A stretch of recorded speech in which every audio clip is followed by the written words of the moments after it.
So how did Joe Valenzuela, me, how did I get into Medicare insurance? Well, it was about 18, 19 years ago. I actually did hardwood flooring. So I was what they call an edger and an installer. So an edger holds a 90 to 120 pound sander at the edge of a wall bent over all day.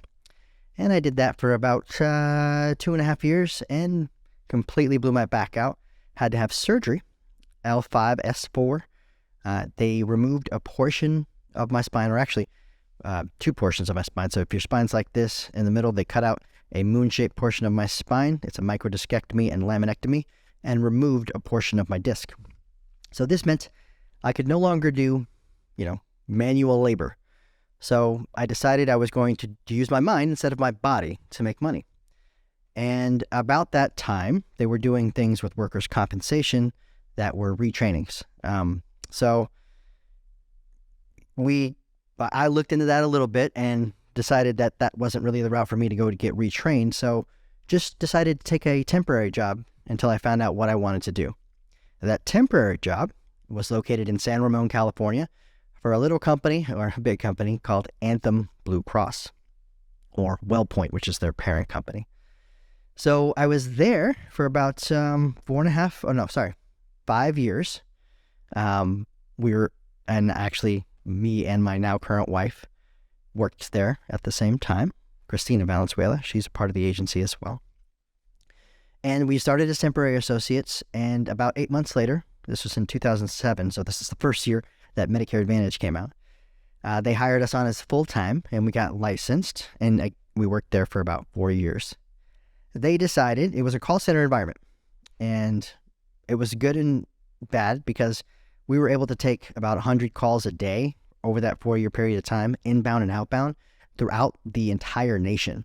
So it was only on one company's products, but it gave us a really good baseline of knowledge to then go out and do other things in this industry. So we had a million conversations where most agents only have 100 in a year.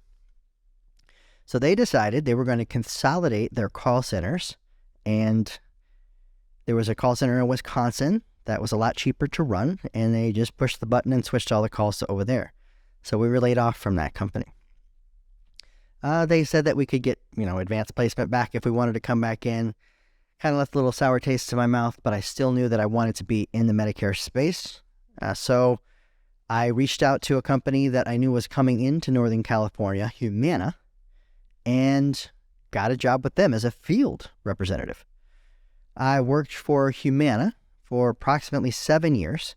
I won a bunch of awards with them. I was the #1 top producer in Northern California for those 7 years.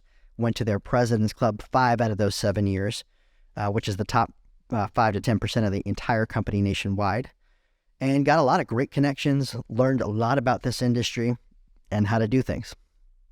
Let me back up just really quickly, because in between when I got laid off from Anthem Blue Cross to when I started to work for Humana, I actually tried to go independent, but I just did not know enough about the industry. I didn't have enough connections. I didn't have the follow through or the wherewithal to get through it all.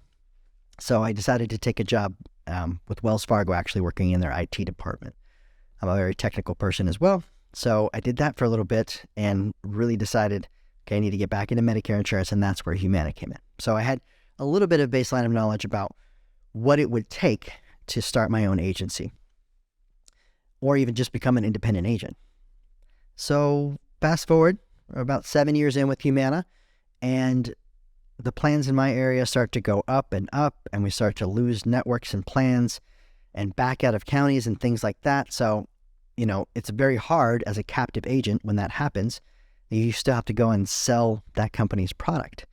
You still have to say, hey, this, could be a great option for you. And I just didn't like how that felt. I wanted to be part of the solution, not part of the problem. Now, luckily, over that 7 years, Humana was well positioned and had a great plan in my area. And so I felt like I was doing the right thing for my clients. But when this started to happen, I quickly felt I was not. So I decided to become an independent agent. I left Humana and initially went out with 5 sales reps, a couple from Humana as well, and my wife included, Christina. And the first year, we did about 800, 900 policies, which was really, really good. We had our connections with the local IPA groups, and we were, just writing business. So things were going great. And then I decided, okay, let's see if we can branch this out to more people. So just started putting stuff online, started recruiting, started getting out to some of these meetings in the local areas. And now we're up to about 25, 26 representatives that work from Sacramento all the way down to San Jose area. We're mainly a Northern California company, but we do business in other states. And it's really kind of, I love what I do. There's things about anything that you do that you're not going to like, that feel like a job. But really, I get my time. If I need to be somewhere for my children or for my family or just even for myself, for my own mental health, I can do that. And that's something that I never really had before. I think that's something that people discount, getting into working for yourself, because yes, it is hard. Yes, it is a struggle. Yes, I am everything. I am the CFO, the CTO, the content creator, the editor, the social media manager. So yes, it's a lot of work, but I know that every single thing that I'm doing directly correlates to the amount of money that I can make.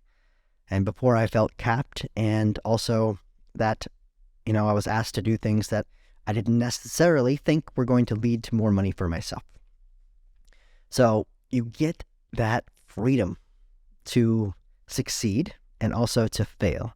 And I think that's where a lot of people fall short or don't even want to take that leap, is that the sense of failure is much greater than the sense of success.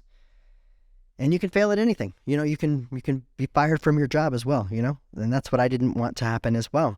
I didn't want there to be someone saying, hey, you can't have a job anymore, because I went through that before.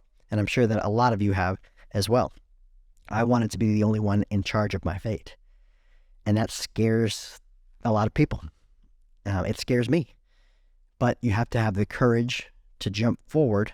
And you also have to be open to learning new things, to know that you don't know everything, to have humility, to be good with rejection.